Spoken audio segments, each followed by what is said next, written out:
संभल police ने किया सनसनीखेज मामले का खुलासा, जिसमें बीमा गिरोह के सदस्य पहले कराते थे जीवन बीमा, फिर कर देते थे हथौड़े से सर कुचलकर हत्या। हत्या को एक्सीडेंट दिखाने के लिए सर को बुरी तरह हथौड़े से कुचल दिया जाता था ताकि पहचान न हो सके और हत्या को सड़क हादसा दिखाया जा सके। पुलिस के मुताबिक यह ग्रुप कई राज्यों में सक्रिय था और अब तक करोड़ों की बीमा राशि हड़प चुका है। फिलहाल पुलिस ने इस गिरोह के 7 लोगों को गिरफ्तार कर लिया और कड़ी पूछताछ के बाद जेल भेज दिया है। जनपद संभल की पुलिस ने एक खौफनाक और सनसनीखेज अपराध का पर्दाफाश किया। ऐसा अपराध जिसमें लालच और बेरहमी की सारी हदें पार कर दी गई हैं। पुलिस ने एक ऐसे गिरोह का भंडाफोड़ किया जो पहले लोगों का जीवन बीमा कराता था और फिर सुनियोजित तरीके से उनकी हत्या कर बीमा की मोटी रकम हड़प लेता था। इस गिरोह का तरीका बेहद शातिराना था।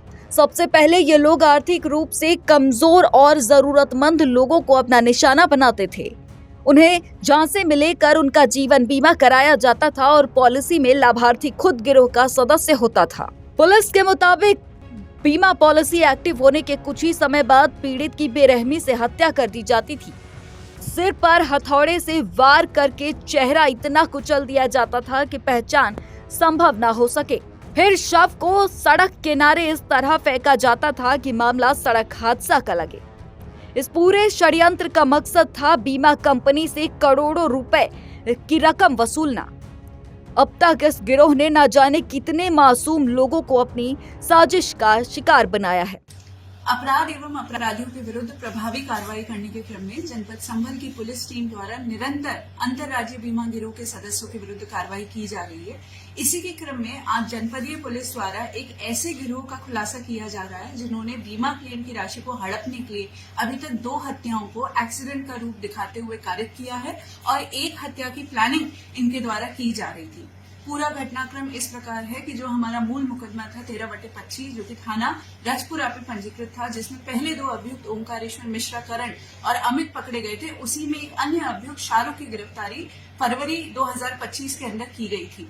जब शाहरुख के पास से हम लोगों ने एक मोबाइल भी बरामद किया था और विवेचना के क्रम में जब हम उसके द्वारा उसके पास से जो बरामद मोबाइल था उसके डेटा का अवलोकन कर रहे थे, तो हम लोगों ने एक बहुत अजीब सी चीज पाई कि एक व्यक्ति कमल के साथ जो उनकी व्हाट्सएप चैट्स थी उसमें वो एक अमन नाम के व्यक्ति की पॉलिसी क्लेम के बारे में बात कर रहे थे। अमन की हम लोगों ने जब देखा तो 7 कुल पॉलिसी थी जिनकी जो कि HDFC, Ergo, ICICI, Lombard, SBI, Aditya Birla इत्यादि कंपनियों की थी और जिसकी कुल वैल्यू 2,70,00,000 थी। अमन की क्लेम की बात चल रही थी। हम लोगों ने ये भी देखा कि उसकी एक FIR जो कि जिसमें कि उसकी मृत्यु एक्सीडेंट से होना दिखाई गई थी, जो कि थाना लहरा जनपद अमरोहा पे मुकदमा पंजीकृत था, वो थी। उसके अलावा FR की जो कॉपी थी वो भी थी। क्लेम के डॉक्यूमेंट्स को जब हम लोगों ने गहनता से देखा तो उसके अंदर PM रिपोर्ट और पंचनामा भी संलग्न था और PM रिपोर्ट को जब देखा गया तो अमन के शरीर पे एक्सीडेंट की चोट दिखाने के बावजूद पूरे शरीर पे कहीं पे भी कोई खरोच भी नहीं थी और मात्र सर पे 4 बड़ी इंजरीज थी, जिसमें 2 छोटे 3/5 सेंटीमीटर की बोन डीप इंजरीज थी। हमें इस बात का संदेह हो गया क्योंकि हम बीमा गिरोह पे लगातार काम कर रहे थे कि ये एक एक्सीडेंट ना होकर एक सुनियोजित हत्या हो सकती है। इसलिए हमारे द्वारा एक रिपोर्ट प्रेषित की गई कि इसमें अग्रिम विवेचना की आवश्यकता है और DIG सर के आदेश से अमरोहा से ये विवेचना जो है थाना राजपुरा में ट्रांसफर हुई। इसी की विवेचना के दौरान जो हमने दस्तावेजों से 2 प्रमुख अभियुक्तों को चिन्हित किया था, उनका नाम था कमल और वेद प्रकाश, जो कि धनारी के रहने वाले हैं। इन लोगों को हम लोगों ने बुलाया और इन लोगों से गहनता से जब पूछताछ की गई तो इन लोगों ने स्वीकार किया कि इनके द्वारा बीमा क्लेम की राशि को हड़पने के लिए अमन की हत्या की गई, जो कि इनकी सगी मौसी की लड़की का लड़का था। इनकी मौसा जी की डेथ हो चुकी थी और मौसी की लड़की की भी डेथ हो चुकी थी। अमन जो व्यक्ति था वो एक तरीके से अनाथ था और उसका कोई भी आगे पीछे नहीं था, तो इसलिए इन्होंने अपने अन्य साथी, इसमें एक सुनील नाम का व्यक्ति है जो कि थाना राजपुरा के हिरोनी का रहने वाला है और इसमें इनका आप कह सकते हैं लिखा पढ़ी में मुंशी था। वो बीमा की पॉलिसी की बहुत अच्छी से जानकारी रखता था। इनके अन्य साथी ओम प्रकाश, प्रेम शंकर थे जिन्होंने इनको आइडिया दिया था किस तरीके से हत्या करनी है, जो कि धनारी के रहने वाले निर्देश और उसके जो सगे मामा हैं उदय भान, वो भी इसके अंदर इनके साथ घटना में शामिल थे। ये लोग सुनियोजित तरीके से पहले इन्होंने इस बच्चे के साथ पॉलिसी कराई 2,70,00,000 की, फिर इससे ये लोग धनारी से लेकर गवा से होते हुए ये लोग रेहरा थाना में पहुंचे, जो कि एक सुनसान सा क्षेत्र है, जंगल है वहां पे। उसको अत्यधिक दारू का सेवन कराया, फिर उसके बाद हथौड़े से उसका सर फोड़ के उसकी हत्या कर दी। बाद में खुद ही वादी बन के इन्होंने थाना रेहरा पे मुकदमा पंजीकृत कराया और क्लेम की राशि हड़पी, क्योंकि हमें इस बात का अंदेशा हो गया था कि ये इनके द्वारा कारित की गई पहली घटना नहीं हो सकती है।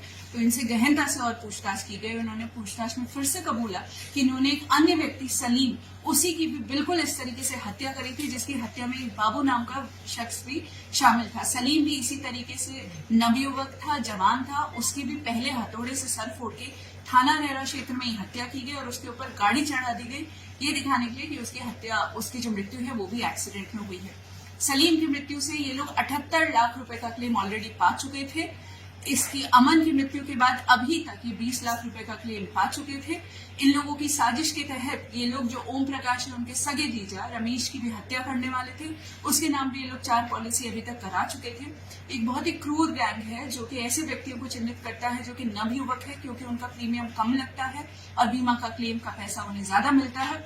उन लोगों को चिन्हित करते हैं, बर्बरता पूर्वक उनका सर फोड़ के उनकी हत्या कर देते हैं और उस हत्या को एक्सीडेंट का रूप दिखाते हुए बाद में क्लेम की राशि को प्राप्त कर लेते हैं। इन लोगों को हत्या का दोषी मानते हुए आज मुकदमा अपराध संख्या 345/23 में अंतर्गत धारा 420, 302, 201, 475, 120B IPC में गिरफ्तार कर न्यायिक अभिरक्षा में भेजा जाता है। मैम, कितने मामलों के इस तरह की जो बीमा गैंग की, तो कितने आरोपी अब तक जेल भेज चुके हैं? ये जो हमारी गैंग है, इनके द्वारा 2 हत्याएं की गई हैं और उसके अलावा 1 हत्या की इनकी प्लानिंग थी, परंतु इससे पहले जनपद संभल की पुलिस द्वारा 2 इसी तरह की हत्याओं का अनावरण पिछले 10 दिनों में किया गया है। एक थाना चंदौसी के अंदर एक दरियाब नामक विकलांग व्यक्ति की इसी तरीके से हत्या की गई थी और बाद में उसे एक्सीडेंट का रूप दिया गया था।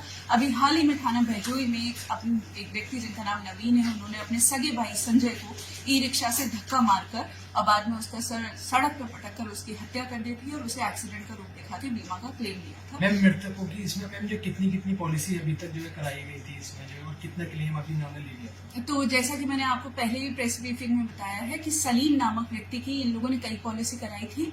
उनका एक मणिपाल का 50 लाख रुपए नहीं आया था, उसके बावजूद उनके पास अभी तक 78 लाख रुपए आ चुके थे। उसके अलावा जो अमन है, अमन की इन लोगों ने 2,70,00,000 की पॉलिसी कराई थी। 20 लाख रुपए का क्लेम ये अभी तक प्राप्त कर चुके थे। जिनको ये मारने वाले थे उनकी ये 4 पॉलिसी काफी अच्छे वैल्यू की अभी तक करा चुके थे। फिलहाल पुलिस ने इस गिरोह के 7 सदस्यों को गिरफ्तार कर लिया है और पूछताछ के बाद उन्हें जेल भेज दिया गया है।